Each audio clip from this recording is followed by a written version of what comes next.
speaking of things that you can do within Ashes, what about Vassals sieging parent nodes? Because right now in the wiki, that's not something that you can do as a vassal node. You cannot siege your parent node. But do you think that that should be different? Do you think that you should be able to do it? I mean, what if your parent node accidentally got leveled because that was the one that was, you know, there first when everybody got in, but you want this other thing to be the parent node?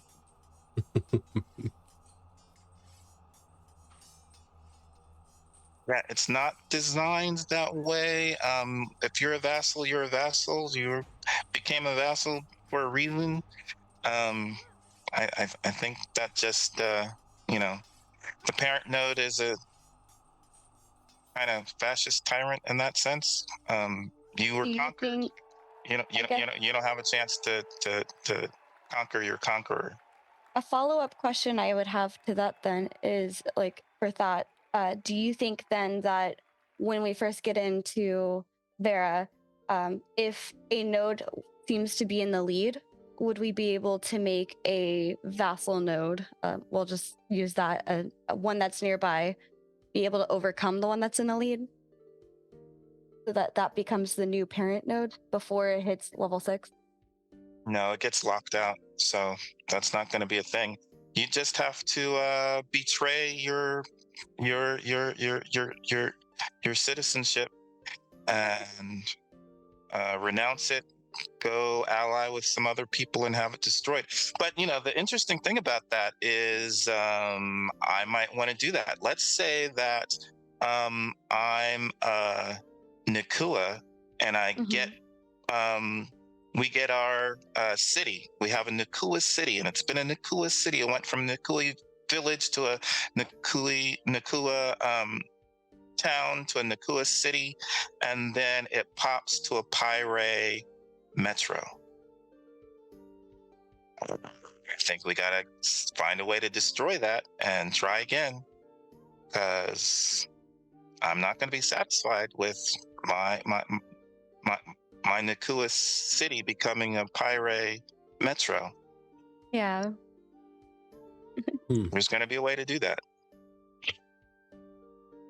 Yeah, I think there's things you could do outside of literally just laying siege to your parent node. Like you could literally be the inside man during a siege. If someone else wants to declare, you could be the inside person saying, "Hey, they're allocating forces here. Hey, they're talking about doing this. Yeah, I've occupied." Uh-huh. I called you a betrayer. Oh. Yeah, like I've occupied a seat at the ballista, but I'm not going to be firing. I'm on the south wall, like directly in the middle. You know, there's a bunch of different things you could do to sabotage the siege from being defended. For sure. Poison the wells, leave the gates unlocked, plant explosives. Exactly. Yeah, Romario gets it. But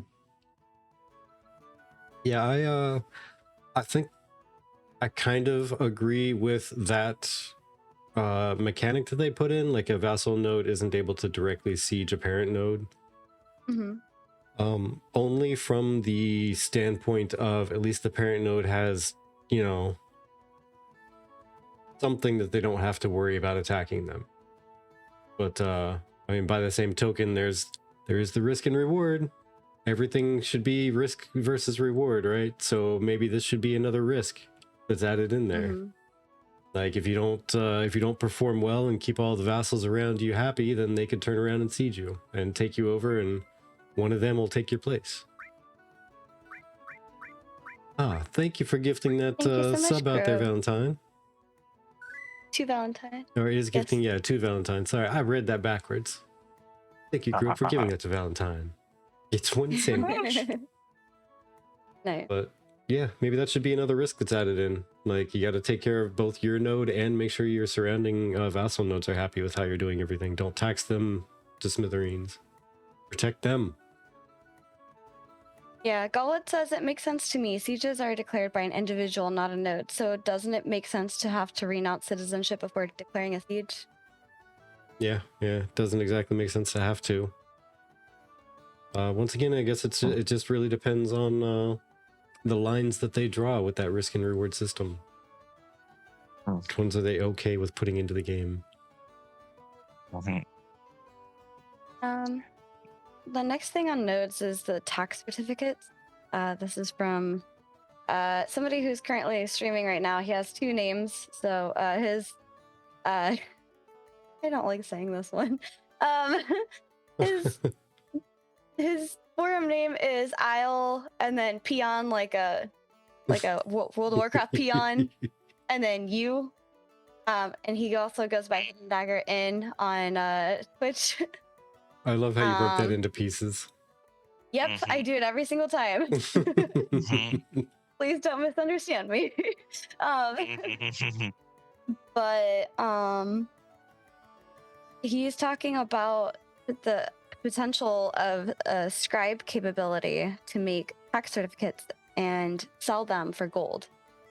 This would be applicable for those who didn't want to have to go farm Glint, because we know that the Glint may be used to pay housing taxes and citizen dues. And this would be similar to the construction system on ArcAge, where at Famed, you could make unbound tax certificates and sell them on the marketplace. Granted, that mechanic used labor to make and not Glint to obtain. Would you as the player like to have more than one option to pay for housing and taxes than just Glint? Is Glint the only way to pay for taxes? I will have to look on that, but as far as I know, it's just one way. Yeah.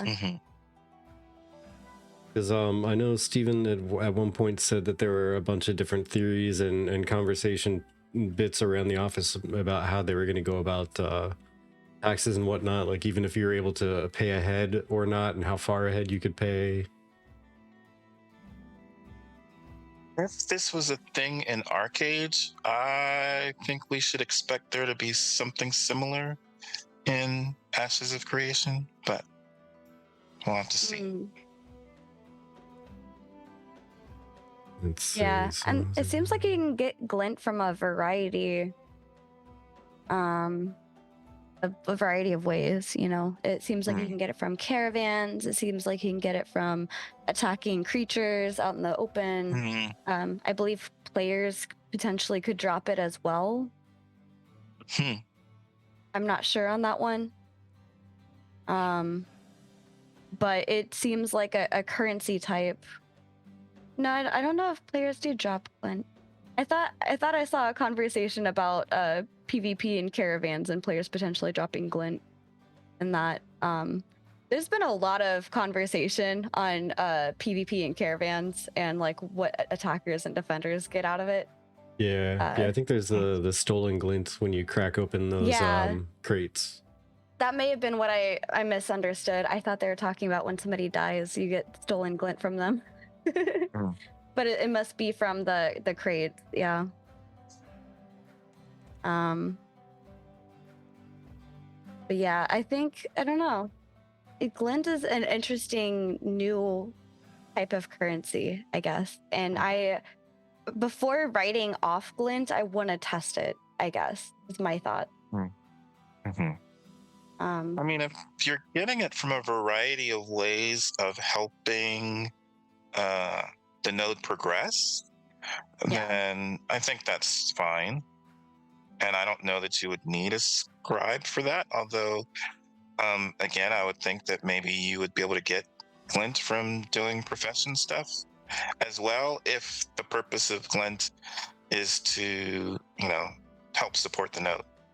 Oh, yeah. It says, actually, I was right. So Glint, which was, again, for those of you who are maybe just tuning in after a long time, this was used to be known as the Hunter Certificates and Monster Certificates. It's now known as Glint. The bound currency that drops from mobs and players and is offered as a reward for completing certain quest events and achievements. Glint is intended to be the primary method for generating gold in Ashes of Creation. Here's the Glint wiki for anybody who wants to go further into that. But I also think it's interesting because it's not localized to specific regions. and I want to know what that means. Like, is that within the game? Like, so Mirleth's Glint it's kind of like the standard gold kind of idea. Yeah, that's what I'm getting from it. Is it's just Glint could be found or sold anywhere, and then Glint is Glint, like gold is gold. Yeah. Mhm. But the gold in Mirleth might be like 5 gold for a meal, whereas the gold in, I don't know, Winston or whatever Winstead is like 2 gold for a meal. But Glint is worth like the same amount. But in that sense, then it would be weird for a scribe to be making some type of certificate, Yeah. right? I don't know. It's interesting because like I guess the idea is like you maybe make a certificate for taxes that somebody can say I have gold but I don't really have Glint. Maybe. Why wouldn't you have Glint? That's kind of my question. So one way that I could see that, and Virtek, I'll let you chat. Sorry, I didn't mean to like cut you off there. Oh, no worries. One way I could see that is if you are the type of person that likes to play the markets a lot instead of going out. So like if you're selling resources and stuff like that on the marketplace, you're getting gold from that more than you're getting Glint. Virtek, do you have any thoughts on the question? Yeah, I'm actually right now just trying to find the thing about scribing, being able to make tax certificates, just because I didn't bump into that before and I didn't read about it before coming online here. And hey, Chaffee, welcome on in. Yeah, welcome on in. It's because that Thank you so seems much like for an the interesting resub. thing. I'd be really curious how that pans out. Yeah, I agree. What I'm hearing is that there's lots of things for us to test. Exactly. Yeah. Exactly. If only they And- would have a testing phase sometime before launch that we could get into and try Right? some things. We could make I sure have this no stuff works idea. properly. I don't know where you're getting that. That sounds kind of outrageous. It is a bit nuts. Why would they It is a test bit nuts. anything? Testing's for Well, students.